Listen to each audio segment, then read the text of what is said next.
দেশের ৭ জেলা বন্যা আক্রান্ত, ঝুঁকিতে রয়েছে আরও ৮টি। পূর্ব এবং উত্তরাঞ্চলে কিছু নদ নদীর পানি বেড়ে স্বল্পমেয়াদী বন্যা পরিস্থিতির সৃষ্টি হতে পারে। আবহাওয়া অফিস জানায়, উত্তর পশ্চিম মধ্যপ্রদেশ এবং আশেপাশের এলাকায় থাকা সুস্পষ্ট লঘুচাপটি দুর্বল হয়ে পড়েছে। এতে চলমান বৃষ্টিপাতের প্রবণতা কিছুটা কমে আসবে, তবে সক্রিয় মৌসুমী বায়ুর প্রভাবে বিচ্ছিন্নভাবে বৃষ্টি হতে পারে। উন্নতি আছে স্বল্পমেয়াদী বন্যা পরিস্থিতিরও। বন্যা সতর্কীকরণ কেন্দ্র জানিয়েছে, বিপদসীমার উপর দিয়ে প্রবাহিত হওয়া 5টি নদীর পানি কমতে শুরু করেছে। বৈরী আবহাওয়ার কিছুটা উন্নতি হলেও দেশের 4 বন্দরে 3 নম্বর স্থানীয় সতর্ক সংকেত দেখিয়ে যেতে বলা হয়েছে।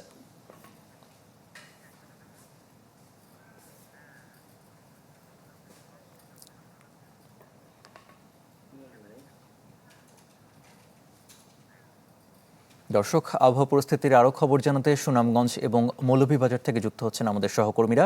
প্রথমে চলে যাচ্ছি সুনামগঞ্জে AR জুয়েলের কাছে। জুয়েল, বন্যা পরিস্থিতির কি খবর আছে আপনার কাছে? বৃষ্টি হচ্ছে কিনা?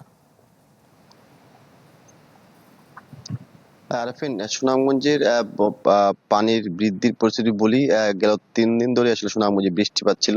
তবে গতকাল থেকে বৃষ্টিপাতের পরিমাণ কিছুটা কম আছে, যার কারণে কিন্তু নদ নদীর পানি বৃদ্ধি তেমন একটা হয়নি।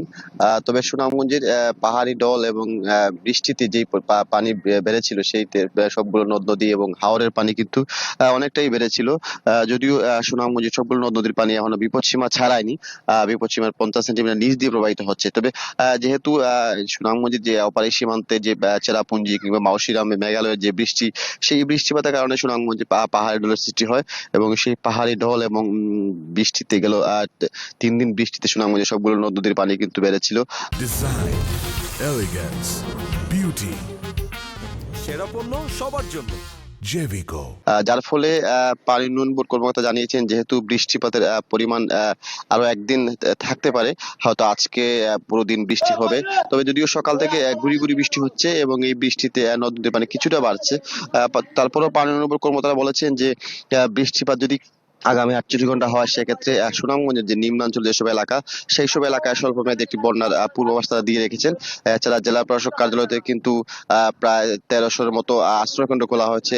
তারা জরুরি কন্ট্রোল রুম খুলেছেন এবং প্রত্যেকটি উপজেলা ইতিমধ্যে শুকনো খাবার এবং ত্রাণ সামগ্রী পৌঁছে দেওয়া হচ্ছে সব ধরনের বন্যা পরিস্থিতি মোকাবেলায়। তবে এখন পর্যন্ত বৃষ্টিপাত যেহেতু পরিমাণটা কম, সেই ক্ষেত্রে বড় ধরনের বন্যা কোনো একটা সংখ্যা নেই। পানি উন্নয়ন কর্মকর্তারা বলেছিলেন আগামী 48 ঘন্টা বৃষ্টিপাতের একটা সম্ভাবনা ছিল, সেটি একটা কমে আসছে এবং আজকে সকাল থেকে বৃষ্টিপাতের পরিমাণ কম। তো সব মিলিয়ে আবহাওয়ার যদি অনুকূলে থাকে, সেই ক্ষেত্রে বড় ধরনের বন্যার কোনো সংখ্যা নেই। আরফিন। জুয়েল, আপনাকে ধন্যবাদ। সহকর্মী আব্দুর রব রয়েছেন মৌলভীবাজারে। আব্দুর রব, মৌলভীবাজারের আবহাওয়া পরিস্থিতি কেমন দেখছেন জানাবেন।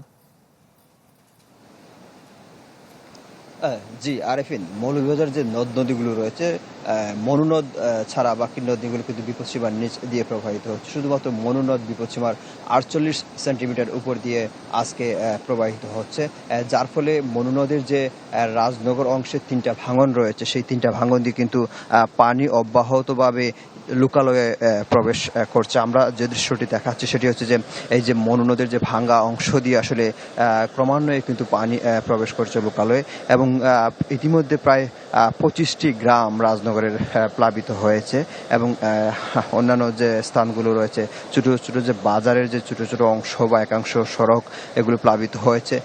গ্রামের যে রাস্তাগুলো রয়েছে সেগুলো প্লাবিত হয়েছে। একই সাথে এই পানিগুলো ধীরে ধীরে হাওরের দিকে যাচ্ছে, কাওয়াদিঘি হাওরের দিকে, এবং এই পানিগুলো একসময় গিয়ে হাওরে পানি অনেক বেশি হয়ে টইটুম্বর হয়ে যাবে এবং ধীরে ধীরে হাওর কেন্দ্রিক যে জলাবদ্ধতা বা বন্যা, সেই জায়গায় সৃষ্টি হবে।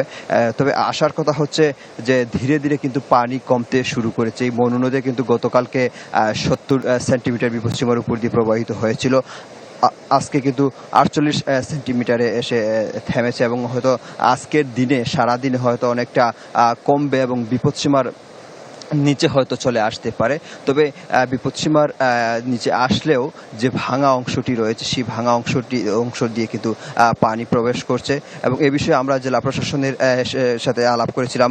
জেলা প্রশাসনের উদ্যোগ হচ্ছে যে ইতিমধ্যে 16টি আশ্রয় কেন্দ্র খোলা হয়েছে এবং শুকনো খাবার বিতরণ করা হয়েছে। পাশাপাশি যারা ক্ষতিগ্রস্ত হয়েছে সেই মানুষগুলো ক্ষতিপূরণও দেওয়ার উদ্যোগ নেওয়া হয়েছে।